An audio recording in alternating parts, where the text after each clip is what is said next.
Democrats just had really big wins across the country in these 2025 races. I'm Ari Melber from MSNBC. We've obviously been covering all that. We're about to hear from Michael Steele, former RNC chair, and I'm going to share with you some of what he has to say the day after the election to make sense of it all. This is where our control rooms follow a lot of the news, and we were up late on that. But the Democrats really did better than expected. They got double-digit victories in the governor's races, but they also picked up gains in places that are not blue states. We saw that in Mississippi.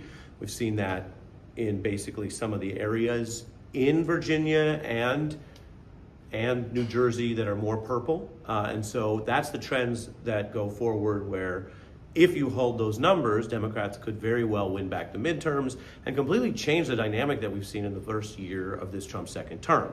None of that's going to happen automatically, and we're about to hear from Michael Steele, here exclusive for our YouTubes, about what he says the cautionary tales are. But big picture, one thing I have observed, and I want to report here, is Donald Trump has never been very popular, and yet we live in a country where now he's been president twice. He only got more votes once, memorably. We have a strange system.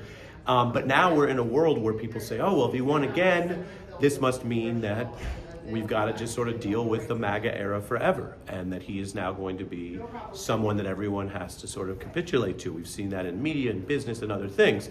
And so when you have a 2025 result like this, which is in some places not everywhere, but you also have the No Kings protests, which are massive, some of the largest gatherings in decades, and you have polling, reliable polling across the country that shows whatever people thought they wanted last year.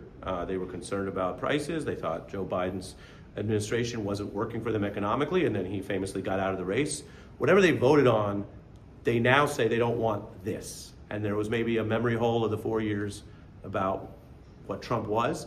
But in the polling, you have him at Jan 6 level approval. And it's easy to forget, because it's now years ago, that Mitch McConnell, Republican senator, was chastising him for an insurrection. Lindsey Graham, now a Trump enabler, was at the time saying, I'm through, I'm done, count me out. So you had Republican defections, independent defections, police upset about him being affiliated with this later convicted sedition attacks on police.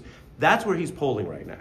Another way to put it is, Joe Biden got a lot of heat, some of it very well deserved, and there were real questions about whether he should continue and was able to continue for the next 4 years as the nominee. Did he have the capacity? Was he too old? So you remember how everyone would, slam him and online and the memes and all that, and that's how people felt?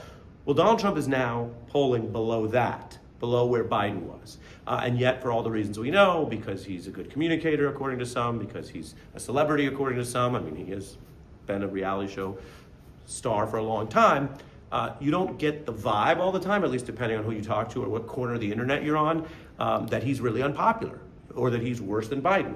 But right now, he's doing worse than Biden after the disastrous debate, which led to Biden leaving. Worse, as I mentioned, in Jan 6. And more importantly, for elections, because we look at the results, not just polling, he's doing really bad everywhere that anyone has now had a chance to register their disapproval in the shellacking that the Republicans got.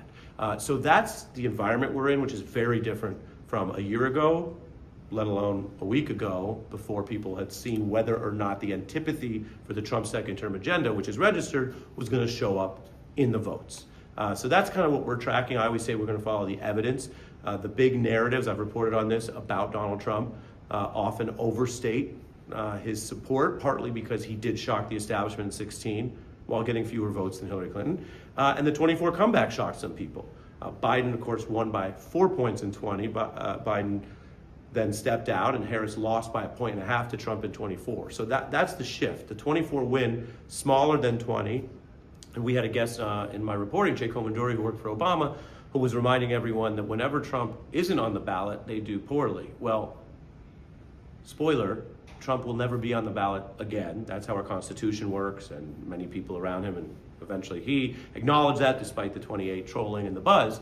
So you're now looking at a Republican Party that has historically unpopular leadership in the president, a lame duck president who can't be on the ballot again, and Democrats doing well in all these places. Does that mean that it's a lock and we know what's going to happen in a year? Definitely not. And so let's turn to Michael Steele, who's joining us for this YouTube special next. All right, now we turn to none other than Michael Steele, who of course ran the Republican Party, makes sense of elections for us. What did these winners get right in Tuesday's election? They got the first most important thing right, and that is they listen to the voters. Voters will always tell you what they think, what they feel, what they want, what they don't want. And when the right combination of ear power and movement come together, you're going to have the kind of turnout that you saw in this election, and you're going to have the kind of response from voters that will stick with you as now the newly elected, as you begin to set into motion the action around those policies that you talked about, which is the next big piece here. And Michael Steele, of course, a lot of people talk politics, which is great. He's actually worked with coordinating campaigns around the whole country. So for folks who look at this and they say, well, great, if the trend line in some of these states hold, Democrats would win back the midterms and then some. What's your caution on that for a year out? My caution a year out is that what happened on Tuesday night does not tell you what's going to happen Tuesday night 364 days from now. And the reality of it is the work is the central ingredient. You got to continue that work. You got to continue the messaging. You got to identify the new things that crop up for voters. Today, my economy may personally be good. Next week may not. So then all of a sudden my incentives, my desires, my concerns change. And that plays out over the course of the next 6-8 months as you see federal policy, statewide policy, and city policies in a city like New York with the new mayor begin to take shape. That informs the political apparatus, the Democratic Party, the Republican parties, how to begin to respond to that, the kind of candidates they're going to need to put in play as they set into motion a game plan for 2026. If you want control of the House, you got to think about, and this is an important lesson for Virginia, you got to think about the steps that you took to shape that House by winning legislative seats. There will be legislative seats on the map next year. Talk about how Democrats begin to go after those seats, because Republicans, trust me, are already looking at those races. I appreciate you. And Always appreciate you, brother. Here's an honest compliment. You don't just tell people what they want to hear. You really go through it. So we love that. Walk through it, man. If you got questions for Michael or me, you can put them in the comments on YouTube, subscribe, and we'll stay on it. You got it.